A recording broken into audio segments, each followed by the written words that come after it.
तर आमच्या वाडीत अजून पण पाण्याचा प्रॉब्लेम सॉल्व्ह झालो नाही. आणि ह्या बघा, हे का आम्ही ब्युटिशियन म्हणतो, ब्युटिशियन.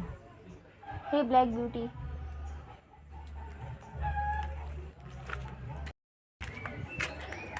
हे बघा कसे छोटे छोटे गल्ली आहेत, मुंबईत कसे असतात तसे. आणि आम्ही बावडे दिलो पाणी भरू, तर आमच्याकडे पाण्याचा प्रॉब्लेम अजून पण सॉल्व्ह झाला नाही.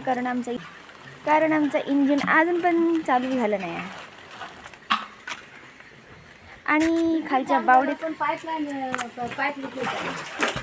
पाईप लिकेज झालं. इंजिन चालू झालं पण पाईप लिकेज झालं, म्हणजे नेक्स्ट प्रॉब्लेम. तर पाणी काढूचं जास्त टेन्शन नाही. पाणी बावडी भरलेली हा, एका ह्याच्यातच पाणी काढू शकता. आणि अजून ही बावडी वर येतली पाऊस पडल्यावर. पाणी वळताना काढतो तू. तर ही बघा माझी आई पाणी वळता.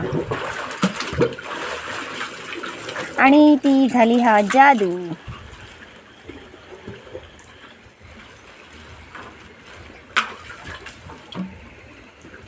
तू ही भांडी एकट्याने नेणार होतं, तिनवली आता एकट्याने नेणार होतं भांडी. येईन कशी विचारू काय. हाय काय चिकल नाही, एवढं घाबरा नको. तर मी झोपलेले आणि मी झोपलेले, मग बेशुद्ध सारखी झोप येली होती. मी कधी पाणी भरू केली मला माहीतच नाही. आणि मग हिच्या पाटनं मी आता गेली. तर आम्ही आता घरात चाललेलो आहोत, कारण आमचा पाणी झाला आधीच. मला माहिती नाही, मी झोपलेले. आणि अचानक झोपेत ना उठले तेव्हा कळलं की, म्हणजे मी एकटाच होते घरात, तरी पण मी झोपले परत. म्हणजे मला माहीतच नाही मी पाणी भरू केली होती. आणि आता मी घरात येते.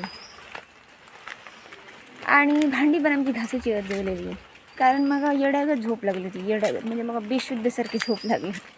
आणि मडक्याखाली आग पण घालूची या.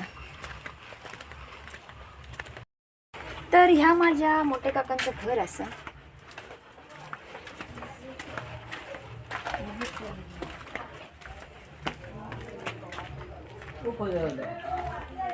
तर ह्या घर जा हा तर माझ्या मोठ्या काकांचा हा. पण सध्या बोलत नाहीत ती आमच्याशी. म्हणजे बोलतात तशी, म्हणजे वहिनीनी बोलतात, पण माझी मोठी काकी बोलत नाही. म्हणजे आईच आणि तिचा भांडण पण नाही झालं, असा शीतयुद्ध झालेला आहे, शीतयुद्ध. त्याच्यामुळे ती बोलत नाहीत. तरी पण माझं काका हाकबीक मारता माका. आणि मी बोलते हाक मारल्याने तर, आणि मी पण हाक मारते ते काकाक.